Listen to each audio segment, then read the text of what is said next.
Olá, tudo bem por aí? Por aqui tudo ótimo. A partir de agora nós temos o nosso quadro Saúde Agora e vamos falar de hipertensão.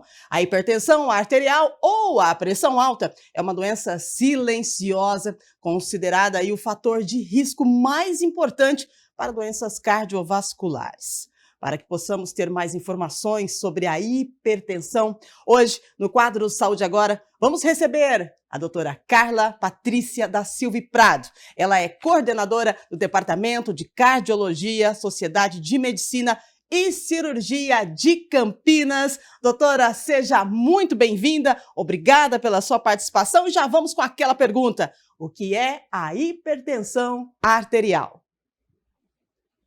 Olá a todos, obrigada pelo convite e oportunidade, Rúbia. A hipertensão arterial é como o sangue circula dentro dos nossos vasos sanguíneos, né? Então, quando ele circula pelos nossos vasos sanguíneos, fazendo uma pressão acima de um limite considerado normal, é a hipertensão arterial. Esse valor, ele é considerado alto quando ele circula acima de 140 por 90, ou seja, 14 por 9. Então, valores acima de 14 por 9 são considerados valores elevados da circulação do sangue sobre as nossas artérias e veias.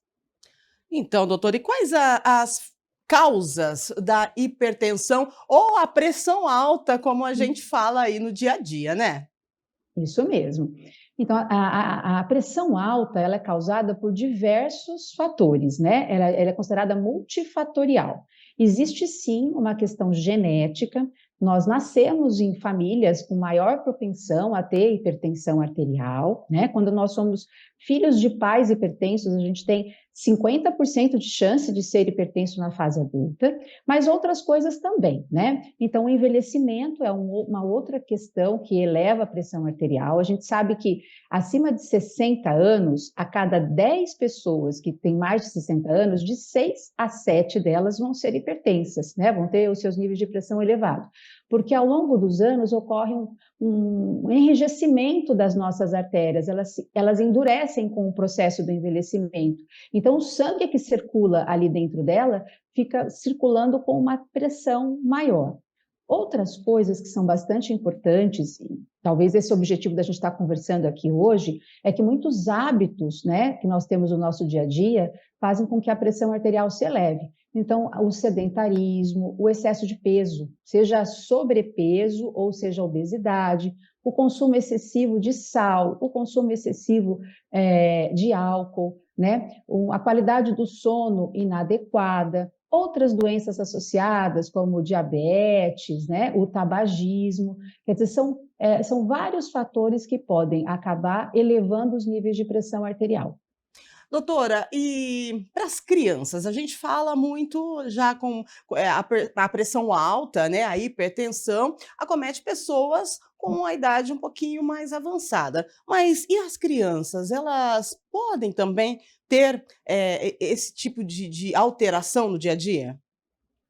Excelente pergunta. Então vamos lá. A hipertensão arterial na criança, até seus 10, 11 anos de idade, ela tem outras causas que, sem ser essas que eu expliquei, tá? Em geral, são doenças renais que elevam a pressão arterial. Então, as nefrites. Então, uma pressão elevada numa criança nos primeiros anos de vida, ela precisa ser investigada de uma forma bastante expressiva. Precisa, de fato, de um pediatra, um nefrologista avaliar essa criança. Atualmente, a gente tem, infelizmente, uma epidemia de obesidade. Então, a gente tem visto as crianças aí, a partir de 6, 7 anos, e os adolescentes obesos.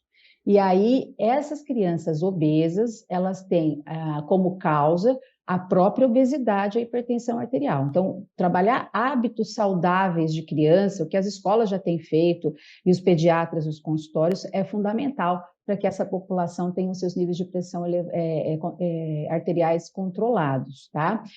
Uma coisa importante, Rúbia, é que a gente pensa em medir a pressão arterial nos adultos, né? Mas os pediatras medem a pressão arterial das crianças, tá? Toda consulta do pediatra precisa que os seus níveis de pressão arterial sejam aferidos, sejam avaliados também.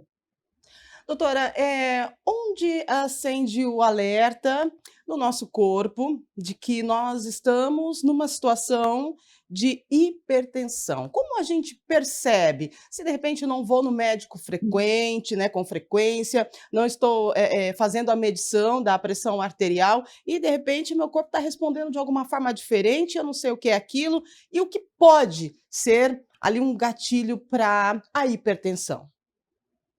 Nossa, Rubens, você só está fazendo pergunta boa, mas vamos lá então.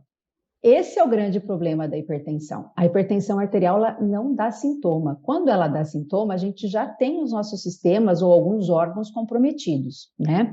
Então, por exemplo, a gente tem grandes 5 grupos de sistemas comprometidos mais particularmente pela pressão arterial, é o coração, né? Então, o coração pode ficar engrossado, ele fica hipertrofiado logo no início dos primeiros anos, onde a pessoa tem uma pressão que não é controlada, mas ao final desse processo ocorre uma desadaptação do coração e o coração fica fraco, fica inchado. E aí a gente pode ter, por exemplo, cansaço, fadiga excessiva para exercício, eventualmente perda de consciência, desmaio, né? São coisas importantes. No sistema cardiovascular, ainda a hipertensão leva ao aparecimento de gordura nas artérias. Então, a gente fica mais sujeito a ter infarto, né? Infarto agudo do miocárdio. No sistema cerebral, que é um outro sistema bastante acometido pela hipertensão, também a gente lesa esses vasos sanguíneos, as artérias intracranianas, aumentando o risco de AVC, do derrame, tá? Então, algo bastante significativo. Outros órgãos menos falados, mas que são igualmente acometidos pela hipertensão, é o rim. Então, nós temos uma das causas de insuficiência renal crônica, a hipertensão arterial não controlada, né? O sistema vascular periférico, então, elevando a chance de lesões nos nossos vasos, principalmente em membros inferiores, na aorta, né? Aquela artéria principal que a gente tem no nosso corpo, e os vasos da retina. A retina é a parte posterior do olho, né? É uma parte muito irrigada, que tem muitos vasinhos ali. Então, a pressão arterial, quando ela não é controlada, ela pode ser uma causa de cegueira, né? Então, assim, veja como ela é importante. E como ela não dá sintoma, a única forma da gente fazer diagnóstico é medindo a pressão arterial. E é uma forma muito simples, né? A gente não se justifica a gente não medir regularmente a nossa pressão arterial. Hoje em dia, a gente tem muitos equipamentos eletrônicos, a população tem acesso a esses equipamentos eletrônicos. Uma dúvida muito frequente do consultório é: posso usar um equipamento eletrônico para avaliar minha pressão arterial? Pode e deve. A única consideração é o seguinte: precisa ser um equipamento eletrônico de braço. Aquele de pulso, aquele que são mais baratinhos de pulso, aqueles não são validados. Então, aqueles não são equipamentos adequados da gente fazer a aferição da pressão arterial. Mas os de braço, bem adaptados, né, com aquele tecido que chama manguito, que cobre o braço inteiro, tem que ser do tamanho adequado para o meu braço. Então, pessoas um pouco mais obesas precisam de manguitos apropriados para obesos, né? E os adultos de tamanho normal usam o manguito padrão. Uma outra coisa importante: a hipertensão arterial são níveis de pressão arterial elevado, mas sustentados. Então, assim, não é uma única medida que você mediu lá 15/10 e você fala: nossa, eu sou hipertenso. Você pode ter consumido muito sal naquele dia, está muito estressado, está passando por um processo de dor, por exemplo, uma enxaqueca, uma dor, uma cólica abdominal, que eleva a pressão só naquele momento. Então, o ideal é que a gente faça algumas medidas, algumas aferições, sempre com esses valores acima do considerado normal, para eu fazer esse diagnóstico de hipertensão. Desculpa, eu só estender um pouquinho aqui. E uma outra coisa importante: para a gente medir a pressão arterial, a gente precisa estar sentadinho, em repouso, 5 minutinhos, de 5 a 10 minutinhos, tá? Eu não posso ter comido nenhum tipo de alimento 30 minutos antes, eu não posso ter tomado bebidas com cafeína, então café, chá que erva mate, bebidas coladas como Coca-Cola, 30 minutos antes, tá?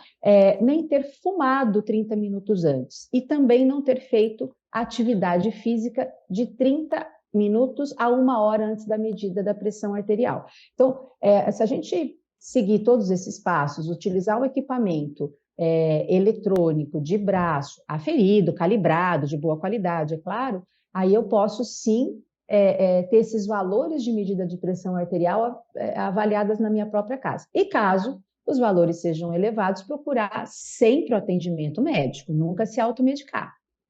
Nossa, quanta informação de valor que a gente deve carregar para a vida, né, doutora? Agora, para a gente encerrar, para a gente finalizar, eu gostaria de fazer uma pergunta referente a nós mulheres, né? Nós temos toda aquela situação hormonal.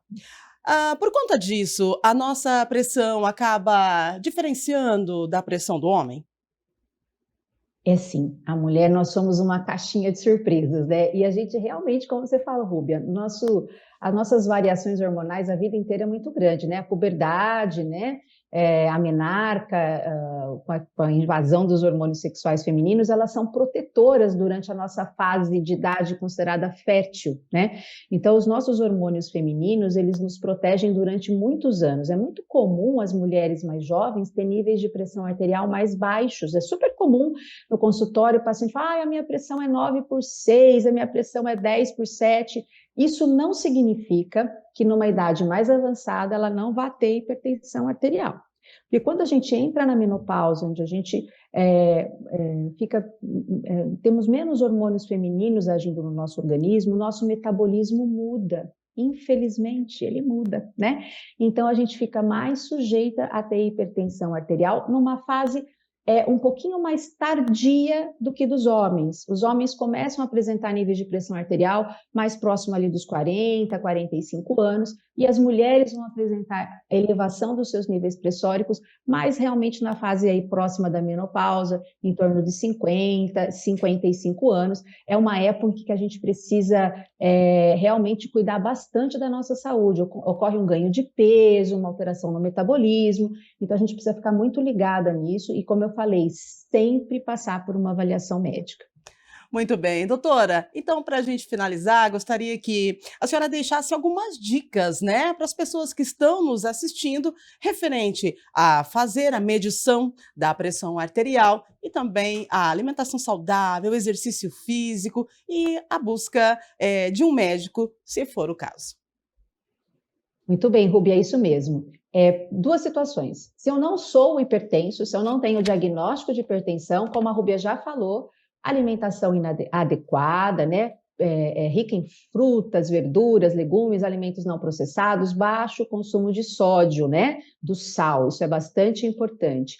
Atividade física regular, sempre mais de 150 minutos de exercício físico aeróbico por semana, cuidar da qualidade do sono e do estresse. Se eu sou hipertenso, além de todas essas recomendações que a gente já falou, a gente eventualmente precisa utilizar algum medicamento, né? E para a prescrição da medicação, sempre avaliação médica adequada para o seu clínico geral, seu médico de família ou eventualmente o cardiologista.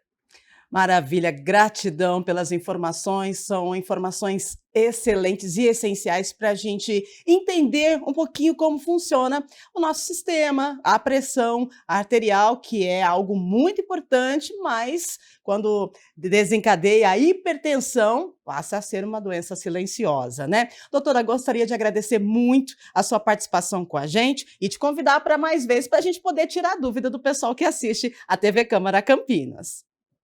Eu que agradeço a oportunidade, estou à disposição. Muito obrigada, viu, a TV Câmara.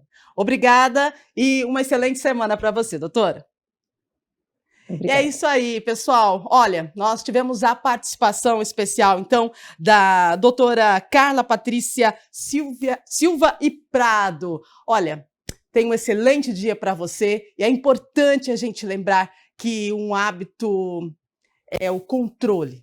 Isso nós precisamos ter, o controle e a prevenção da hipertensão. Prática regular de atividades físicas, exercícios aeróbicos, como disse a doutora, e a gente sabe que estudos comprovam que as pessoas ativas apresentam um risco 30% menor de desenvolver hipertensão arterial quando comparadas às sedentárias, tá bom? Um grande abraço para você e a qualquer momento a gente se encontra novamente aqui na programação da TV Câmara Campinas.